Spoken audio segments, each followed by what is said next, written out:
नमस्कार दोस्तों, सारसी संदेश लाइव में आपका एक बार फिर से स्वागत है। आज हम एक और विधा के धनी स्वराज्य करुण जी से आपका परिचय कराना चाह रहे हैं। हम चाहेंगे कि स्वराज्य करुण जी अपना परिचय स्वयं आप सभी को दें। सर, आपका सबसे पहले स्वागत है। बहुत बहुत धन्यवाद आपको। सर, परिचय की आप मोहताज नहीं है, लेकिन फिर भी हम चाहेंगे कि हमारे दर्शकों को आप अपना परिचय स्वयं दें। मैं स्वराज्य करुण साहित्य और कला संस्कृति के क्षेत्र में लेखन कार्य में लगा रहता हूँ। मेरा जन्म गरियाबंद में हुआ। गरियाबंद जो पैरी नदी के तट पर है वहाँ हुआ, और उसके बाद मेरी प्रारंभिक शिक्षा दीक्षा पिथौरा जिला महासमुंद में हुई, और उसके बाद पंडित रविशंकर शुक्ल विश्वविद्यालय से मैंने कला स्नातक की उपाधि हासिल की। ये तो हुई सर आपकी शिक्षा दीक्षा की बात, एक पूर्ण परिचय। आप जब वर्क में आए, काम जो आपने किया, किन किन पदों पर आप रहे हैं और कहाँ कहाँ आपने कार्य किया है? मैं सहायक जनसंपर्क अधिकारी बना मध्य प्रदेश सरकार के जनसंपर्क विभाग में। उसके बाद उसी विभाग में उसी मध्य प्रदेश में ही मेरी पदोन्नति सहायक संचालक के पद पर हुई, फिर उप संचालक के पद पर हुई। छत्तीसगढ़ राज्य बना तो संयुक्त संचालक और अपर संचालक के पद पर पदोन्नतियां हुई, और मैं अपर संचालक के पद से 2019 में सेवानिवृत्त हुआ। सर, बहुत बढ़िया, काफी उच्च पदों पर आपने अपनी सेवाएं दी हैं। इस बीच में सर जिंदगी का वो मोड़ जहां आपकी जिंदगी ने मोड़ बदला और आपके अंदर साहित्य की रुचि आई, तो ये अभिरुचि कहाँ से शुरू हुई सर, और कैसा रहा इसका सफर? ये तो मैं छात्र जीवन से ही मुझ में साहित्यिक अभिरुचि जागृत हो गई थी, क्योंकि पिथौरा में जहाँ शासकीय हायर सेकेंडरी स्कूल है, रंजीत कृषि उच्चतर माध्यमिक विद्यालय, पहले वो प्राइवेट स्कूल था, वहाँ मैंने हायर सेकेंडरी की पढ़ाई की, मिडिल की पढ़ाई भी वहीं हुई। तो वहाँ हमारे जो शिक्षकगण थे वो बड़े साहित्यिक अभिरुचि के थे, और उन दिनों सन 1971-72 से लेकर 73-74 के बीच की बात मैं याद कर रहा हूँ कि उन दिनों जो है स्कूलों में वार्षिक स्नेह सम्मेलन भी हुआ करता था। उसमें साहित्यिक सांस्कृतिक कार्यक्रम होते थे, तो उसमें भाग लेने का अवसर मिलता था, तो इससे भी एक मन दिलचस्पी बढ़ी। दूसरी बात, हमारे गांव में साहित्य समिति, चिंतन साहित्य समिति नाम से एक साहित्यिक संस्था का गठन हमारे शिक्षकों ने किया था, और उस समिति के माध्यम से उन दिनों साइक्लोस्टाइल लघु पत्रिका चिंतन का प्रकाशन होता था। श्री शंकर चंद्राकर उसके संपादक हुआ करते थे, और तो उसमें छत्तीसगढ़ के और देश के जो साहित्यकार हैं, उन दिनों एक लघु पत्रिका आंदोलन का चलन ही निकला था देश के साहित्य जगत में। तो लोग जिनसे साहित्यिक अभिरुचि के लोग हैं, तो जहाँ सुविधा है साइक्लोस्टाइल निकाला करते थे, और जहाँ प्रिंटिंग की सुविधा है वहाँ प्रिंटेड निकाला करते थे। तो हमारे गांव में प्रिंटिंग प्रेस वगैरह तो था नहीं, साइक्लोस्टाइल मशीन से ही स्टेंसिल काट कर, हाथ से स्टेंसिल काटा जाता था, और उसमें कविताओं को लिपिबद्ध करके बड़े सुडौल अक्षरों में स्टेंसिल काटने वाले श्री रमेश भोई होते थे वहाँ, और एक दो लोग और थे। तो वो स्टेंसिल काट कर कविताओं को सजा कर रखते थे, और फिर उसको साइक्लोस्टाइल मशीन्स में उसके पेजेस निकाल के पिन अप किया जाता था, और उसको बाई पोस्ट जिनकी जिनकी छपी उनको भेजते थे। तो उस समय मेरी भी एक छोटी सी रचना उसमें छपी, मैंने साइक्लोस्टाइल पत्रिका में, तो उससे मेरी रुचि जागृत हुई। श्री शंकर चंद्राकर जी ने उसको कुछ सुधार कर छापा था, तो रुचि जागृत हुई। तो उसके बाद रुचि जागृत हुई तो बढ़ती चली गई रुचि उसमें। फिर उसके बाद हमारे गांव में अखबार आया करते थे, नवभारत है, देश बंधु है, उस समय देश बंधु नई दुनिया के नाम से निकलता था, तो उसमें पाठकों के पत्र कॉलम होता था। छात्र जीवन में ही मैंने लिखना शुरू कर दिया था। जैसे नवभारत में लोकवाणी कॉलम होता था, उसमें समसामयिक विषयों पर छोटे लिखता था, तो छप जाता था वो, और देशबंधु में भी लिखा करता था, तो वो छप जाता था। इसी तरह से देशबंधु और नवभारत में, देशबंधु में बच्चों की दुनिया, एक पूरा पेज बच्चों के साहित्य पर, बाल साहित्य पर रहता था हफ्ते में एक बार। नवभारत में बच्चों की फुलवारी, एक पूरा पेज रहता था। तो उसमें छोटी छोटी कविताएं भेज दी, अपना तुकबंदी भी कर लेते थे तो उसमें भेज देते थे, कुछ देशभक्तिपूर्ण कुछ लिखा उसको भेज दिए। और उस तरह तो क्या है, हफ्ते में एक बार बड़ा इंतजार रहता था, छापते थे वो लोग। और छापने के बाद गांव में पेपर आता था, देखते थे हम, तो खुशी भी होती थी कि हाँ चलो रचना को स्थान मिला है उसमें। तो इस तरह से रुचि जागृत हुई। फिर पत्रकारिता में भी रुचि आई। पत्रकार हमारे, अभी तो जिला मुख्यालय हो गया, उस समय तहसील मुख्यालय था महासमुंद, तो वहां से एक साप्ताहिक समाचार पत्र निकला करता था, महासमुंद समाचार। वो देवीचंद जी श्री शिमाल और उनके परिवार के लोग निकालते थे महासमुंद से, साप्ताहिक था। तो मुझे उसका संवाददाता बना दिया गया था जब मैं उस समय शायद मैट्रिक में था। तो गांव से मैं न्यूज़ वगैरह भेजा करता था, उसमें तो छपता था, तो वो बड़ा अच्छा लगता था, छपा। उसमें लेख वगैरह भी कुछ लिख देता था। जैसे मुझे याद आ रहा है, मैंने एक लेख लिखा था कहीं पढ़कर, उसका संदर्भ लेकर, एक और धूमकेतु 12 साल बाद, हैली का धूमकेतु। तो 74 में वो लेख छपा, 86 में वो धूमकेतु शायद आया था, हैली का धूमकेतु, तो वो छपा था उसमें उस समय 74 में। इसी तरह से एक, चूंकि हमारा गांव जो है वो नेशनल हाईवे पर है, अभी तो नेशनल हाईवे 53 हो गया है, पहले बॉम्बे कलकत्ता नेशनल हाईवे 6 हुआ करता था, तो अभी उसका नंबर बदल के 53 हो गया है। तो वहाँ से कई बार ऐसे लोग निकलते थे जो बड़े हैरतअंगेज मैंने कारनामे भी करते, साहसिक लोग निकलते थे। तो ऐसे ही एक पदयात्री आए थे, लॉजरस मैथ्यू। वो विश्व पद यात्रा कर रहे हैं, उनका दावा था कि वो विश्व पद यात्रा कर रहे हैं। चंद्रपुर महाराष्ट्र के थे वो। तो वो धर्मशाला में रुके थे, तो पता चला, तो मैं गया। तो उन्होंने फिर मुझको अपना परिचय दिया और इंटरव्यू वगैरह किया, मैंने उनका भी छापा, मैंने उसमें भेजा। तो इस तरह से होता था। इसी तरह से युग धर्म में मैं भेजा करता था। तो युग धर्म में एक बार कलकत्ता से बॉम्बे या 2000 किलोमीटर की साइकिल यात्रा पे निकले थे कुछ युवक, बोकारो के थे, बोकारो से बॉम्बे ऐसा कुछ था। तो उनका भी मैंने इंटरव्यू किया, वो भी खेल जगत में छपा, तो अच्छा लगा वो। इसके बाद क्या हुआ कि सन 74-75 में, जहाँ तक मुझे याद आ रहा है, एक बड़ा अकाल पड़ा था छत्तीसगढ़ में, अकाल की स्थिति निर्मित हुई थी। तो हमारे यहाँ गांव में एक बरगद का पेड़ है, वो उसकी शाखाएं मिलके शायद 5 पेड़ बन गए थे उसके। उधर वो उड़ीसा के खरियार रोड वगैरह के इलाके से ग्रामीण परिवार पलायन करके आ गए। वो आ गए और वो वहीं डेरा डाला उन्होंने, पेड़ के नीचे काम की तलाश में आए थे, वहीं वो झुग्गी वगैरह बना के रहने लगे। तो एक दिन मैंने देखा कैसे आए हैं, क्या है, तो बातचीत किया। फिर मैंने कहा कि कुछ इनके बारे में लिखना चाहिए। तो मैंने उनसे बातचीत की और उनकी जो भी हालात हैं, उनके जीवन संघर्ष को मैंने लिखा। और उसका मैंने शीर्षक दिया, इस अंधेरी बस्ती में सूर्योदय कब होगा। रात को अंधेरा रहता था, ढिबरी जला के रहते थे, और इस अंधेरी बस्ती में सूर्योदय कब होगा। तो वो देशबंधु में भेजा।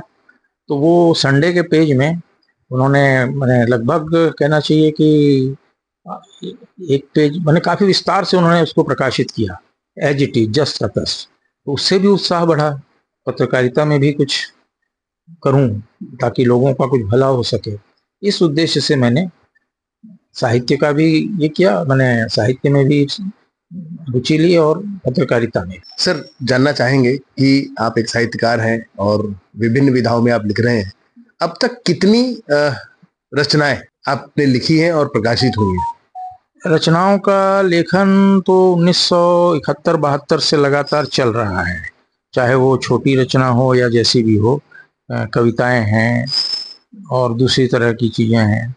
तो वो लेखन चल रहा है, अभी तक चल ही रहा है। अब छुटपुट रूप से मैंने, अब थोड़ा कम हो गया लिखना, लेकिन चल रहा है। तो मेरे ख्याल, मैंने गिना तो नहीं है, लेकिन काफ़ी संख्या में रचनाओं का प्रकाशन हुआ है। और मेरा एक ब्लॉग भी है, मेरे दिल की बात। तो उसमें 2010 से मैं ब्लॉगिंग कर रहा हूँ, और ब्लॉग में मेरी लगभग 500 से अधिक रचनाएं हैं उसमें, जिनमें अधिकतर कविताएं हैं, कुछ आलेख हैं समसामयिक विषयों पर। और दूसरी तरह की रचनाएं हैं वो हैं उसमें। तो ब्लॉग में 534 रचनाओं को मैंने गिना है, तो 534 रचनाएं हैं आज की स्थिति में। सर, गद्य और पद्य दोनों ही विधाओं में आप लिख रहे हैं। एक लेखक और एक कवि, क्या डिफरेंस होता है? देखिए, लेखक और कवि में मैं समझता हूँ कि कोई बहुत ज्यादा डिफरेंस नहीं है, क्योंकि कवि भी आखिर लिखता है, जो लिपिबद्ध करता है वो लेखक है। मेरी अपनी मैंने सोच है, ये हो सकता है दूसरे इससे सहमत ना हो, लेकिन कवि और लेखक में लेखक जो है वो गद्य में लिखता है और कवि जो है पद्य में लिखता है। कवि की रचनाएं जो है अभी तुकांत रचनाएं भी अधिकतर चल रही हैं। कुछ तुकांत रचनाएं होती हैं, गीत विधा है, नवगीत की विधा है आपके, इस तरह से बहुत सारी विधाएं हैं कविता की भी। और गद्य में व्यंग्य भी लिखते हैं लोग, कहानियां भी लिखते हैं, मर्मस्पर्शी कहानियां भी लिख रहे हैं लोग। तो इस तरह से है उसमें। बहुत अच्छे साहित्य आपने लिखे हैं, बहुत सारी रचनाएं आपने लिखी हैं। क्या कभी फिल्मों के लिए लिखने का मौका मिला, और क्या लिखा है आपने फिल्मों के लिए? फिल्मों के लिए केवल एक बार मुझे मौका मिला। वो फिल्म थी, डॉक्यूमेंट्री फिल्म थी वो, रायगढ़ घराने के कथक नृत्य पर आधारित एक फिल्म बनी, अनुकंपन। उसकी निर्माता थी कोलकाता की सुश्री वलाका घोष, और निर्देशन किया था श्री नीलोत्पल मजूमदार ने। उनकी पूरी यूनिट कलकत्ता से रायगढ़ आई थी, और उन लोगों ने काफ़ी रिसर्च किया। खैरागढ़ के डॉक्टर पीडी आशीर्वादम, जो कथक के बड़े विद्वान थे, खैरागढ़ इंदिरा कला संगीत विश्वविद्यालय में वो प्राध्यापक थे, उनकी एक पुस्तक थी रायगढ़ दरबार या उस नाम से थी। तो उन्होंने उसको भी देखा, उनसे शायद बात भी की, और काफ़ी रिसर्च वर्क करने के बाद उन लोगों ने 1993 में उसकी शूटिंग शुरू की रायगढ़ में। तो मुझसे उन्होंने कहा कि इसका जो है स्क्रिप्ट है वो इंग्लिश उसमें है, उसको हिंदी में आप रूपांतर कर दीजिए। तो मैंने रूपांतरित किया, और उसके बाद उन्होंने कहा कि इसकी एंकरिंग भी करनी है आपको। तो मैंने एंकरिंग भी की उसमें। तो वो उसके बाद वो फिल्म बनी, और बनने के बाद वो भारत सरकार द्वारा हर साल एक फिल्म महोत्सव का आयोजन किया जाता है, अंतर्राष्ट्रीय फिल्म महोत्सव। तो उस बार 1994 में कलकत्ता में वो हुआ, भारत का 25वां अंतर्राष्ट्रीय फिल्म महोत्सव। तो उसमें उस फिल्म का चयन हुआ। 1 घंटे की, लगभग 1 घंटे की डॉक्यूमेंट्री थी। तो उसको वहाँ उसका प्रदर्शन भी हुआ वहाँ, और प्रदर्शन के बाद उस फिल्म को भारत सरकार ने 1993 की सर्वश्रेष्ठ सांस्कृतिक डॉक्यूमेंट्री में के रूप में मैंने चयनित किया, और भारत के राष्ट्रपति, महामहिम राष्ट्रपति की ओर से उसको रजत कमल का अवार्ड मिला। क्या बात है सर। केवल एक भूमिका यही रही कि मैंने एंकरिंग की थी पर्दे के पीछे से। क्या बात है सर, बहुत अच्छी जानकारी है। सर, एक चीज और जानना चाहेंगे आपसे। तो आपकी प्रकाशित पुस्तकें हैं जी, अब तक की, वो कितनी पुस्तकें प्रकाशित हुई हैं सर, और क्या क्या है? बहुत अधिक तो प्रकाशित नहीं हुई, लेकिन 1978-79 में मेरी एक पहली पुस्तक, पहला कविता संग्रह मेरा इंद्रधनुष के टुकड़े शीर्षक से प्रकाशित हुआ, जिसमें मेरी देशभक्तिपूर्ण और श्रृंगार की रचनाएं हैं उसमें। फिर उसके बाद वर्ष 2002 में बच्चों के लिए गीत संग्रह हिलमिल सब करते हैं झिलमिल, ये प्रकाशित हुआ।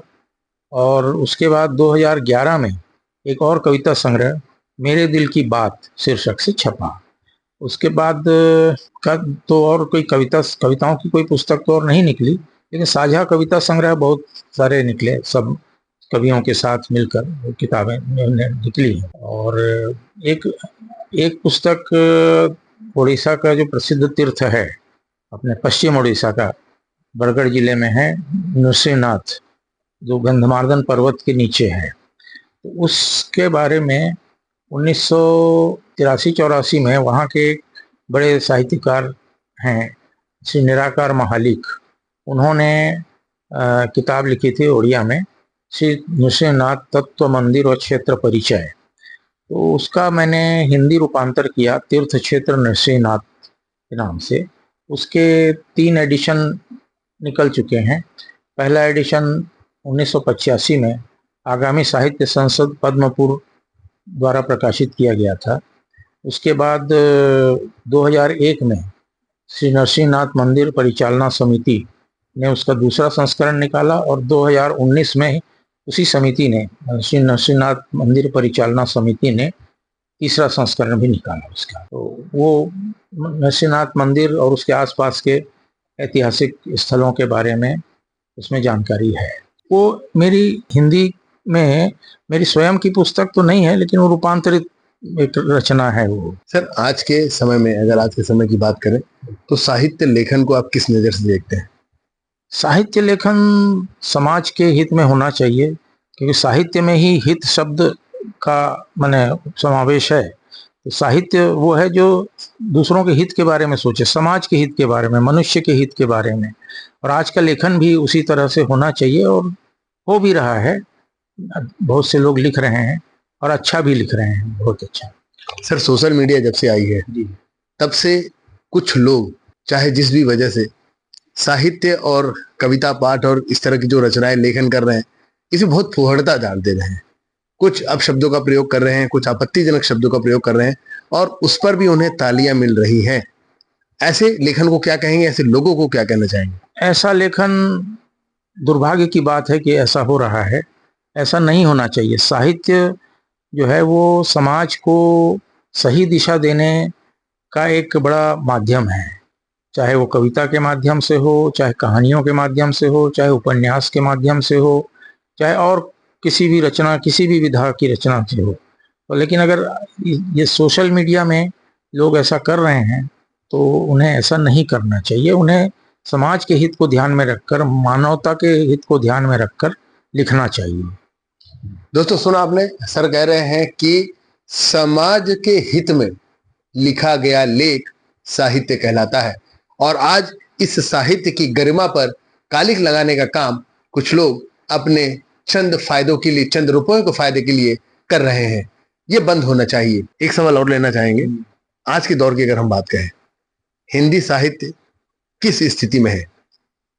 हिंदी साहित्य की स्थिति आज अच्छी है, मैं ऐसा महसूस करता हूँ, क्योंकि आज ये आधुनिकता के इस दौर में साहित्य के लिए, अभिव्यक्ति के लिए बहुत से माध्यम आ गए हैं। जैसे आपने अभी थोड़ी देर पहले कहा सोशल मीडिया, हालांकि उसका दुरुपयोग भी हो रहा है, आपने जैसा बताया, और ये बात सही भी है। बहुत से लोग इस बात को मानते हैं कि उसका दुरुपयोग भी हो रहा है। अब उपयोग, सदुपयोग, दुरुपयोग करना तो हर चीज, हर औजार का ये है। किसी औजार को आप सदुपयोग भी कर सकते हैं, उसका दुरुपयोग भी हो सकता है। तो फिर भी साहित्य के लिए ये अच्छा एक माध्यम है कि सोशल मीडिया में भी रचनाएं आ रही हैं। कई साहित्यकार लिख रहे हैं, उनके ब्लॉग्स हैं, उनके फेसबुक अकाउंट्स हैं और वो लिख रहे हैं उसमें, और उनकी रचनाएं पढ़ी भी जा रही हैं। तो मैं समझता हूँ कि साहित्य का भविष्य उज्जवल है, अगर अच्छा लिखा जाए और उसका सदुपयोग किया जाए ऐसे आधुनिक प्रकाशन माध्यमों का। सर, एक बहुत गंभीर सवाल मैं आपसे पूछने वाला हूं। आप नौकरी पेशा थे और नौकरी करते करते आपने अपने अंदर के साहित्यकार को जगाया, तो क्या इसे पार्ट टाइम माना जा सकता है? या कोई अगर पूर्णतः साहित्य लेखन में आए, वह कैसे सफर कर पाएगा आज के इस लाइफ में? अधिकांश साहित्यकार जो हैं वो किसी न किसी नौकरी में लगे हुए हैं, क्योंकि पूर्णकालिक लेखन बहुत हिम्मत का काम है। किताबें लिखें और वो छपें और उससे कुछ उनको आमदनी भी हो, ऐसा बहुत कम लोगों के साथ होता है। और लेकिन अधिकांश लेखक जो हैं वो किसी न किसी जॉब में हैं, समय निकालकर रात के समय या जब भी उनको समय मिलता है उस समय वो लेखन कार्य करते हैं। तो इसमें कोई दिक्कत नहीं है, पार्ट टाइम भी लोग लिख सकते हैं, लेखन कार्य करते हैं, कर रहे हैं लोग। और जो पूर्णकालिक लेखक हैं वो भी लिख रहे हैं, उनको शायद, जैसा कि उन लोगों का दावा है कि उनको अच्छी आमदनी भी हो रही है उससे, ऐसा वो कहते हैं। पर मैं समझता हूँ कि जो लेखक या साहित्यकार नौकरी में हैं, उन्हें जब तक कोई वैकल्पिक व्यवस्था उनकी ना हो, ऐसा रिस्क नहीं लेना चाहिए कि नौकरी छोड़कर पूर्णकालिक लेखन में जाएं। जी, आज की जो युवा पीढ़ी है, जी, अगर वो इस विधा को सीखना चाहती है, इस क्षेत्र में आना चाहती है, साहित्यकारी के क्षेत्र में, लेखन या कवि के क्षेत्र में, उनके लिए क्या मार्गदर्शन देंगे, क्या सलाह देंगे? उन्हें साहित्यिक अभिरुचि है वो बहुत अच्छी बात है, लेखन के क्षेत्र में आगे आएं, लेकिन मेरी ये सलाह है उनको कि अच्छा लिखने के लिए अच्छा पढ़ना भी पड़ता है। तो ऐसा हमारे जो वरिष्ठ साहित्यकार हैं कई, वो ऐसा कहते भी हैं कि बिना अच्छा पढ़े अच्छा नहीं लिखा जा सकता। तो मेरी तो यही सलाह है कि वो अच्छी अच्छी साहित्यिक पुस्तकें पढ़ें। मुंशी प्रेमचंद जी की किताबें हैं, उनके उपन्यास हैं, और कई प्रसिद्ध लेखक हुए हैं, कवि हुए हैं, उनकी रचनाओं का अध्ययन करें। और उसके बाद फिर उसमें उनमें उनमें वो लेखन की, एक तो उनका लेखन की दृष्टि स्पष्ट होगी, और शब्द भंडार भी उनका बढ़ेगा, वाक्य विन्यास भी ठीक होगा। तो ये होना चाहिए, इसमें खूब पढ़ना चाहिए, मेरा कहना ये है। ये थे हमारे बीच में स्वराज्य करुण जी, जिन्होंने बताया कि आज के साहित्य में कुछ कमियां हैं और साहित्य को किस तरह से लिखना चाहिए, किस तरह से इस पे काम करना चाहिए, क्योंकि जब तक साहित्य को पढ़ेंगे नहीं तब तक साहित्य समझ से बाहर है।